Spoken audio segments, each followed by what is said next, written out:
Halo sobat semua, jumpa lagi dengan Denbagose Channel. Bagaimana kabar sobat semua? Sebelum kita mulai cerita ini, ayo silakan subscribe, like, komen, share dan nyalakan loncengnya untuk mendapatkan notifikasi terbaru ketika Mimin upload videonya. Bab 1583, naga punya sisik sensitif. Yang sekali disentuh akan langsung dihabisi oleh naga tersebut, Mixon Zhou. Air muka Thomaskin menyuram, dalam hatinya penuh dengan api emosi. Mixon Zhou. Mixon Zhou dari keluarga Zhou. Kelihatannya harus baik-baik menemani dia bermain. Karena dendam atas masalah Paku Hangu, maka dia adalah musuh bebuyutan. Thomaskin sudah bertekad bulat, tidak peduli pelakunya siapa, dia pasti akan menghabisinya untuk membalas dendam bagi Melissa Zhou. Keadaan Melissa sekarang belum pulih total, Thomaskin masih sangat cemas, tapi kalau memang Gael Zhou sudah memberitahu dalang utama dari masalah ini, maka Thomaskin harus membuat mereka tahu siapa dewa kematian sebenarnya. Pepatah mengatakan naga punya sisik sensitif, yang sekali disentuh akan langsung dihabisi oleh naga tersebut. Melissa Zhou adalah sisik sensitif Thomaskin. Sebelumnya dia mengatasi Mixon Zhou, tapi kemudian Mixon Zhou malah mengarahkan ujung tombak ke wanitanya. Dapat dibayangkan bukan bagaimana murkanya Thomaskin. Kamu bisa datang mencari aku, puluhan ribu orang pun dapat kuhadapi, tapi kalau sudah mencelakai wanitaku, aku, Thomaskin pasti mau mengacaukan keluarga Zhou kalian. Ingat, jangan menyinggung perasaan orang yang tidak mampu kamu singgung di kelahiran yang akan datang. Thomaskin memandang ke arah Gael Zhou, lalu mendepaknya bagaikan semut kecil. Setelah melayangkan Gael Zhou, di hari yang mendatang, mungkin dia sudah tidak punya hari yang mendatang, dipastikan akan cacat seumur hidup. Kalau bukan karena memikirkan perasaan Melissa Zhou, Gael Zhou yang di detik ini sudah mati. Thomaskin menarik tangan Melissa Zhou meninggalkan rumah keluarga Zhou. Akan dia buat keluarga Zhou menghilang seperti angin.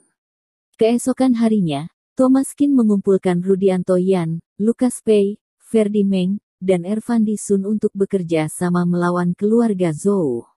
Dr. Qin, apa yang membuat Anda begitu tergesa-gesa menyuruh kami datang?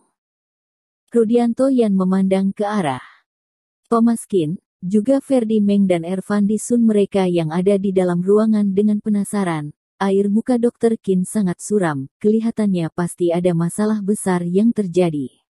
Benar, saudara senior, sebenarnya ada apa? Langsung kamu bicarakan saja. Ujar Ervandi Sun, melihat Thomaskin begitu serius, mereka juga tidak berani bercanda. Aku mau memusnahkan keluarga Zhou, ujar Thomaskin. Keluarga Zhou yang mana? Ferdi Meng tertegun dengan kebingungan. Keluarga Zhou di kota Donghai tidak sedikit, setidaknya ada belasan, tapi semuanya hanya orang kecil, tidak satu pun yang perlu dihadapi dengan besar-besaran begini. Hanya dengan satu perintah dari saudara senior, dia sudah bisa mewakilinya membereskan mereka dengan sendirian. Keluarga Zhou dari keluarga Budo. Ucapan Thomaskin membuat empat orang tersebut tersentak, air muka jadi sangat serius. Saudara senior, apakah keluarga Zhou sudah menyinggung perasaan kamu? Keluarga Zhou ini bukan lawan yang gampang. Mereka adalah salah satu keluarga paling kuat dan paling tertutup di satu kota Donghai, merupakan salah satu dari 3 keluarga Budo. Aku saja yang bertemu orang keluarga Zhou pun harus berhati-hati.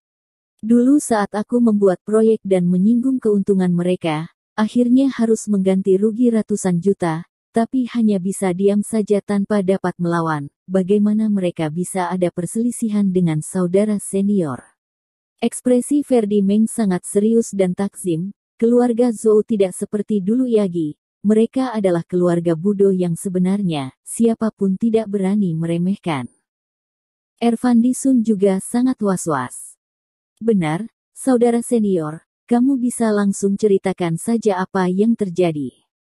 Keluarga Zhou sangat besar di kota Donghai, kelihatan kecil, tertutup, tapi tidak ada yang berani menyinggung mereka. Posisi mereka juga berada di puncak kalangan atas di kota Donghai. Dulu waktu aku datang ke kota Donghai, sudah pernah diingatkan untuk tidak bermusuhan dengan 3 keluarga Budo. Ini adalah aturan yang paling dasar. Ervandi Sun saja seperti ini, apalagi Yang Iein. Waktu itu aku kedatangan seseorang bermarga Zhou, menghabiskan ratusan ribu yuan di sana, tapi ujung-ujungnya tidak memberi uang. 50-an orang bawahan aku pun tidak mampu melawannya. Bilangnya dia orang keluarga Zhou, kalau mau uang, minta sama keluarga Zhou saja. Akhirnya masalah ini juga selesai begitu saja. Ujar Lukas Pei dengan suara berat. Orang keluarga Zhou memang sosok keberadaan yang tidak dapat disinggung, tidak peduli bagi kaum awam atau kaum preman, keberadaan keluarga Budo membuat kita ketinggalan jauh di belakang. Ujar Rudianto Yan. Tapi asalkan Dr. Qin memberi perintah, aku tidak akan mundur, akan habisi dia dengan berani.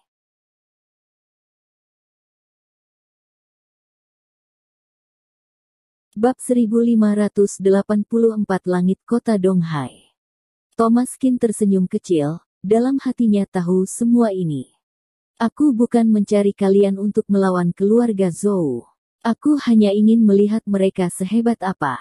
Sekarang kelihatannya keluarga Zhou memang sangat besar, baik kalau begitu, aku sudah mengerti. Kelihatannya memang bukan orang yang baik-baik. Saudara senior, meskipun keluarga Zhou sangat kuat, tapi kami juga bukan orang alim. Kalau memang keluarga Zhou menyinggung kami pasti tidak akan tinggal diam saja. Kata Ferdi Meng dengan tegas. Tidak perlu, kalian bukan lawan keluarga Zhou, aku hanya ingin mencari tahu soal mereka dari kalian saja. Kalau begitu, aku kunjungi mereka secara langsung saja. Ujar Thomas Qin. Saudara senior, maksud kamu mendatangi keluarga Zhou sendirian? Wajah Ervandi Sun tercengang. Saudara senior, ini terlalu membahayakan. Kamu tidak tahu sengeri apa keluarga Budo itu. Dulu guru aku keluar dari keluarga Budo, di zaman sekarang, keluarga Budo yang benar-benar menguasai kekuasaan. 3 keluarga Budo kota Donghai bukan sosok yang dapat dipandang kecil. Sebagai inti dari provinsi Handong, keluarga Budo kota Donghai lebih lagi tidak mengalah pada orang lain. Di satu provinsi Handong, total ada 8 kota, 10 keluarga Budo, hanya di kota Donghai saja sudah ada 3 keluarga. Dalam hati Ervandi Sun agak cemas, jika saudara senior pergi ke keluarga Budo begitu saja, besar kemungkinan akan dihabisi. Benar, kekuatan keluarga Budo tidak dapat dibayangkan oleh kita yang orang biasa ini, bahkan aku dan saudara Sun yang punya status dan kedudukan seperti ini, serta punya kemampuan silat saja tidak ada apa-apanya di hadapan keluarga Budo. Mungkin hanya guru yang pantas menjadi musuh mereka. Ferdi Meng juga berkata demikian dengan serius, keluarga Budo yang merupakan puncak kekuasaan masih terlalu jauh untuk mereka. Dari dulu keluarga Budo selalu tertutup, tapi kekuasaan dan kekuatan mereka sama sekali tidak dapat kita bayangkan. Lanjut Ervandi Sun. Saudara senior, apakah kali ini kamu benar-benar mau pergi ke keluarga Budo? Kalau ada yang dapat kami bantu, kami akan maju tanpa ragu-ragu. Benar, Dr. Qin, kamu katakan saja.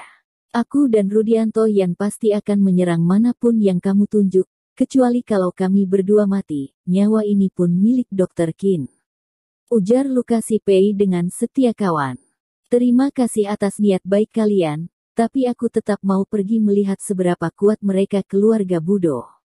Pak Sun, kira-kira ada berapa orang di keluarga Zhou? Tanya Thomas Qin. Aku pernah menyelidiki ini, ada sekitar 130-140 orang.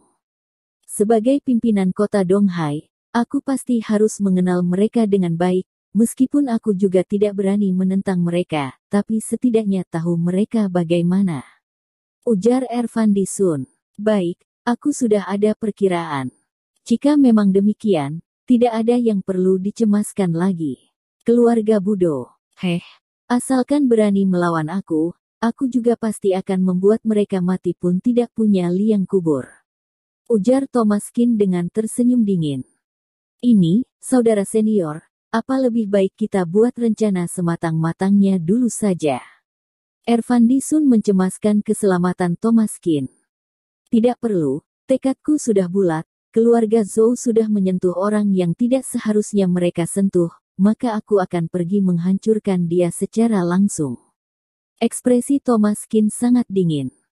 Keempat orang ianya saling berpandangan dengan air muka tidak nyaman. Saudara senior mau mempertaruhkan hidup dengan mereka. Bagaimana boleh demikian? Tapi kalau saudara senior sudah mengatakannya, mereka sama sekali tidak punya kesempatan membantah. Meskipun saudara senior sangat kuat, tapi bagi Ervandi Sun mereka, 3 keluarga Budo lebih kuat lagi, umpamanya merupakan langit dari kota Donghai. Mau bertarung dengan mereka? Bukankah itu cari mati? Sekalipun guru ada di sini juga belum tentu berani bertarung dengan keluarga Budo. Mereka adalah para jagoan yang jumlahnya ratusan. Sekuat apapun kamu, bagaimana mungkin dapat menaklukkan semuanya sendirian? Bersambung. Terima kasih kepada kalian yang telah menonton video ini. Jangan lupa tekan tombol subscribe-nya dan nyalakan notifikasinya untuk mendapatkan video-video seru lainnya dari channel Denbagose.